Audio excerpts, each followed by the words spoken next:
দলের ভরাডুবি দেখে পদত্যাগপত্র জমা দিলেন। কি এমন ঘটলো যে দীর্ঘদিনের দাপুটের নেতা এবার 10 দিনের রিমান্ডে নেওয়া হলো ছাগলের 3 নম্বর বাচ্চা এবং বিজেপি নেতা শুভেন্দু অধিকারীকে। এদিকে আজ শুভেন্দু অধিকারীকে রাস্তায় পালিয়ে সাধারণ জনগণ আক্রমণ করেছে। শুভেন্দু অধিকারীর গাড়ি ভাঙচুর করে গণদুলাই করে শুভেন্দু অধিকারী পদত্যাগ করতেও বাধ্য হয়। অনলাইন প্ল্যাটফর্ম থেকে এবার রাজপথে গড়িয়েছে ভারতের ককরোচ জনতা পার্টির আন্দোলন। পদত্যাগ দাবিতে নয়াদিল্লির যন্তর মন্তরে বিক্ষোভ করছে। শুভেন্দু অধিকারী বড় বড় কথা বলছিল যে দাঁড়িয়ালা টুপিয়ালাদেরকে গাছে উল্টো করে ঝুলিয়ে সোজা করব। এই শুভেন্দু অধিকারী তোমার বাবার 14 গোষ্ঠীকে আমরা একদম গণতান্ত্রিকভাবে আমরা শিক্ষা দিয়ে দেব। এই কাতির প্রোডাক্ট, এই অধিকারী প্রোডাক্ট প্রত্যেকটা টাইমে একটা ধর্মের প্রতি কুৎসা করা কিন্তু কুৎসা আমরা হতে চেষ্টা হয়েছে। পুরোটাই প্ল্যান করেছে শুভেন্দু অধিকারী। এই অধিকারী প্রোডাক্ট, এই কাতির প্রোডাক্ট, এই চোর যে সারদা নারদা থেকে কোটি কোটি টাকা মেরে নিজেকে পিঠ বাঁচানোর জন্য ভারতীয় জনতা পার্টিতে ওয়াশিং মেশিনকে কিনে এখন বলছে আমার থেকে বড় হিন্দু নেই। আরে তুই যদি হিন্দু হয়ে থাকবি তুই তাহলে অন্য ধর্মকে কখনো যেন অপমান করতে পারবি না, কারণ আমাদের সনাতন দেশের পরিস্থিতি ভারতীয় জনতা পার্টির জন্য এই মুহূর্তে কিন্তু ভালো জায়গায় নেই। পরে শত্রু বিভীষণ তো বিজেপির মধ্যে বসে রয়েছে। তাহলে সামনে 2029-এর লোকসভা নির্বাচন ভারতীয় জনতা পার্টির জন্য ক্ষতিকর হতে চলেছে। হ্যাঁ, এই মুহূর্তে শুভেন্দু অধিকারীর বিজেপি সরকারের খুবই খারাপ অবস্থা। আজকে দেখতে পারি পশ্চিমবঙ্গের রাজপথে ককরোচ জনতা পার্টি অ্যাকশন নিয়েছে এবং এই অ্যাকশনে শুভেন্দু অধিকারী পদত্যাগ করতে বাধ্য হয় এবং শুভেন্দু অধিকারীর খারাপ অবস্থাও হয়। দর্শক শ্রোতা, পশ্চিমবঙ্গের রাজনীতির মধ্যে উত্তাল পরিস্থিতি গত কিছুদিন যাবৎ বিভিন্ন বিষয়কে কেন্দ্র করে একদিকে মুসলিম হিন্দুদের আক্রমণ, অন্যদিকে ভারতের রাজনীতির গোপনে অসংখ্য পরিকল্পনার মাধ্যমে মমতা ব্যানার্জি এদের উপর অ্যাকশন নেয়। সবকিছুই দেখানোর চেষ্টা করবো এই একটি ভিডিওতে। আপনারা সম্পূর্ণ ভিডিওটি ধারাবাহিকলি কন্টিনিউ করবেন। বাংলার রাজনীতিতে যখন গুঞ্জন, জল্পনা আর অন্তর্দ্বন্দ্বের ঢেউ একের পর এক আছড়ে পড়ছে, তখনই যেন নতুন বার্তা দিল তৃণমূল কংগ্রেস। ক্ষোভের আগুনে দল ভেঙে দুভাগ হয়ে যাওয়ার আশঙ্কা, নেতৃত্বের প্রশ্নে অন্তর্মহলে টানাপোড়েন, অভিষেক ব্যানার্জিকে ঘিরে ক্রমবর্ধমান বিতর্ক, সবকিছুর মাঝে এক কৌশলী রাজনৈতিক চাল দিলেন দলনেত্রী মমতা ব্যানার্জি। পদ পরিবর্তন না করেও দলের ক্ষমতার ভারসাম্যে বড়সড় রদবদল ঘটিয়ে বুঝিয়ে দিলেন তৃণমূলের শেষ কথা এখনো তারই। দীর্ঘদিন ধরে তৃণমূলের অন্তরে একটা প্রশ্ন ঘুরপাক খাচ্ছিল, দলের ভবিষ্যৎ নেতৃত্বের রূপরেখা কি। একদিকে মমতা ব্যানার্জির অবিসংবাদিত কর্তৃত্ব, অন্যদিকে অভিষেক ব্যানার্জির ক্রমবর্ধমান রাজনৈতিক প্রভাব। এই দুই মেরুর মধ্যে দূরত্ব বাড়ছে কিনা তা নিয়ে রাজনৈতিক মহলে বিস্তর আলোচনা চলছে।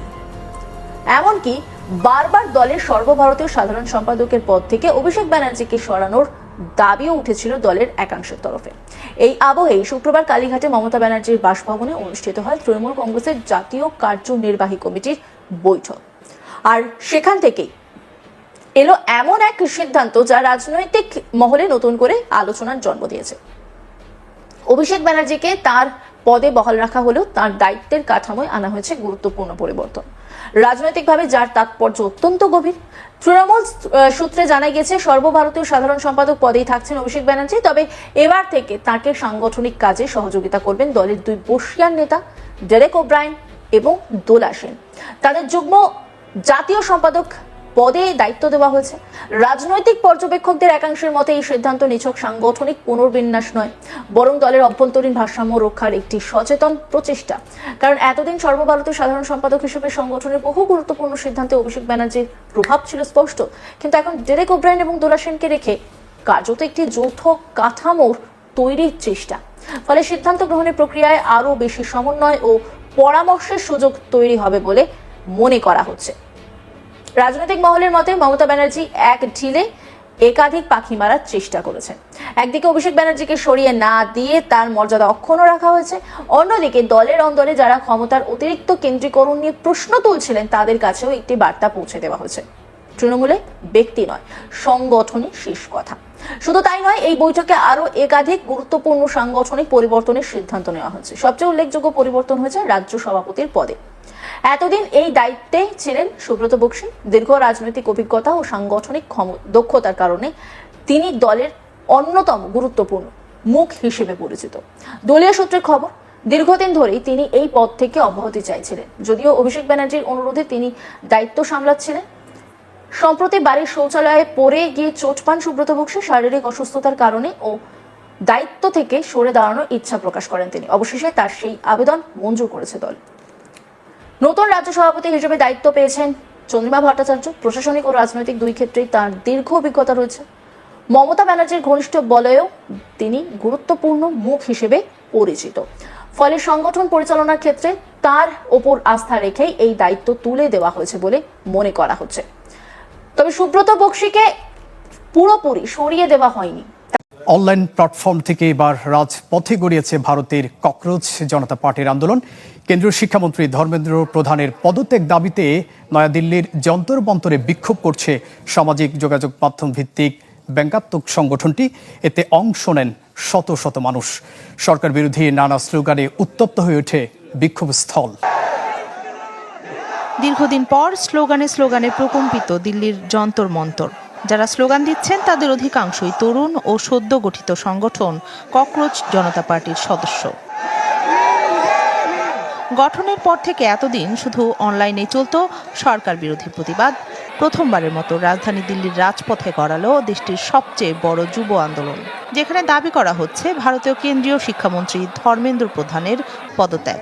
কেননা কিছুদিন আগে ভারতে এনইইটি প্রশ্ন ফাঁসে কেলেঙ্কারিতে জড়িয়েছেন তিনি।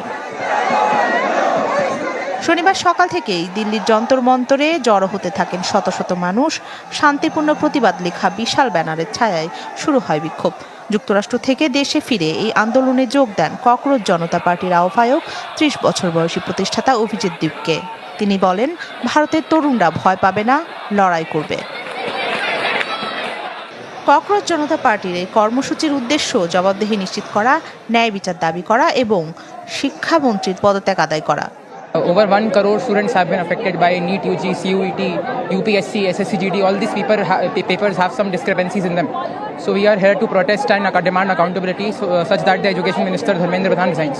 आज एक उम्मीद के साथ में यहाँ पर आए हम लोग, हजारों लोग यहाँ पर हैं कि एक चेंज तो आएगा और भारत देश जो विकसित भारत का हम सपना देखते हैं वो सपना तो हमारा पूरा होगा।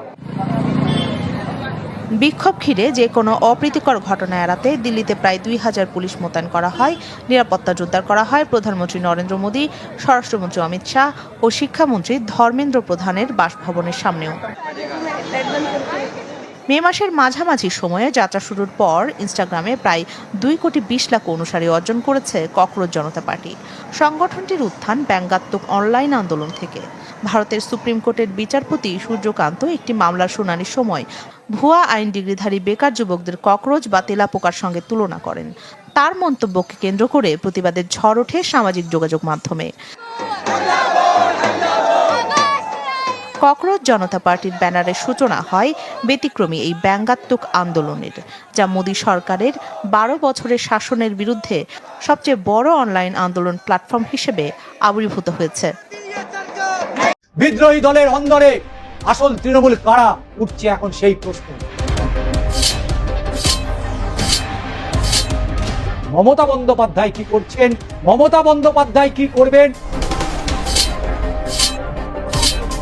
মমতা বন্দ্যোপাধ্যায় দিল্লিতে লোকসভার ভেতরে ঢুকতে পারবেন কিনা, তিনি বসিরহাট লোকসভা কেন্দ্রে দাঁড়াবেন কিনা, রেজিনগরের বিধানসভা কেন্দ্রে দাঁড়াবেন কিনা, কারাই বা বাদ করলেন? মমতা কাকে মনে করলেন যে একে তৃণমূলের রাখার থেকে ডাস্টবিনে ছুড়ে ফেলা ভালো?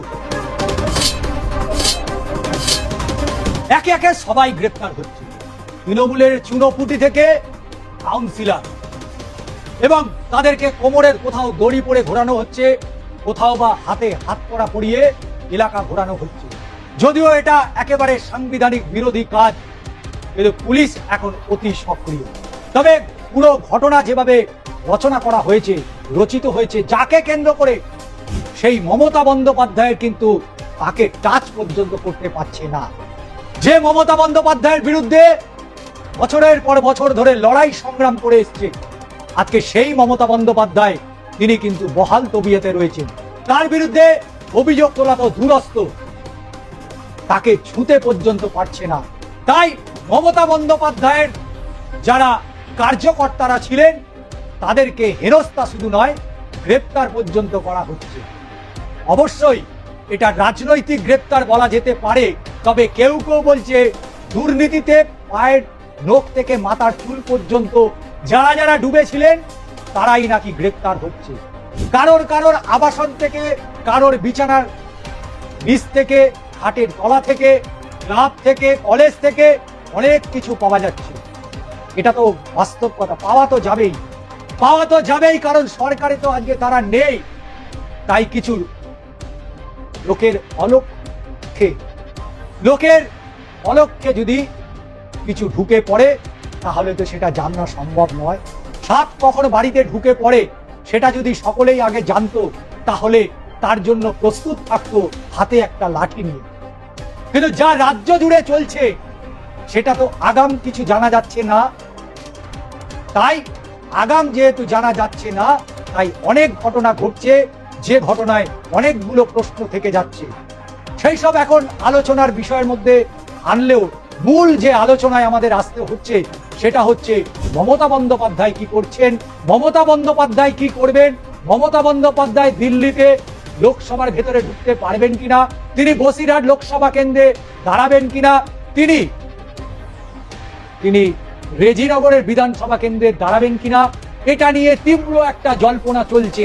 কিন্তু সব থেকে বড় যে জল্পনা সেটা হচ্ছে ৫৮ জন যারা বিধায়ক, যারা বিধানসভায় তারা প্রমাণ করেছে যে তারাই আইনসঙ্গত ন্যায়সঙ্গত তৃণমূল কংগ্রেস, তারাও এটা চিন্তা করছে মমতার পরবর্তী পদক্ষেপ কি হবে। তাই যতই দাপাদাপি লাপালাপি চিৎকার চেঁচামেচি করুক না কেন, এই ৫৮ জন বিধায়ক তাদের মনের ভেতরটা কিন্তু ধুকপুক করছে। হ্যাঁ, ধুকপুক করছে মমতা বন্দ্যোপাধ্যায় কোথায় একটা মাস্টার স্ট্রোক মেরে দেবে।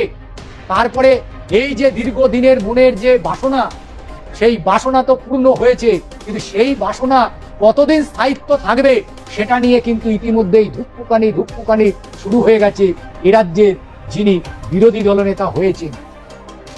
কালীঘাটের বৈঠকে ডাক দেওয়া হচ্ছে, কেউ যেতে চাইছেন না। কিন্তু একটা সময় মমতা বন্দ্যোপাধ্যায়ের পাশে থাকার জন্য ঘুরঘুর করে বেড়াতেন। যদি একবার ডাকেন, যদি একবার বলেন এই এদিকে আয়, ওই যে ডাক পাওয়ার জন্য কত অধীর আগ্রহে, কত অধীর অপেক্ষায় বসেছিলেন, কিন্তু ডাক তো তারা পায়নি।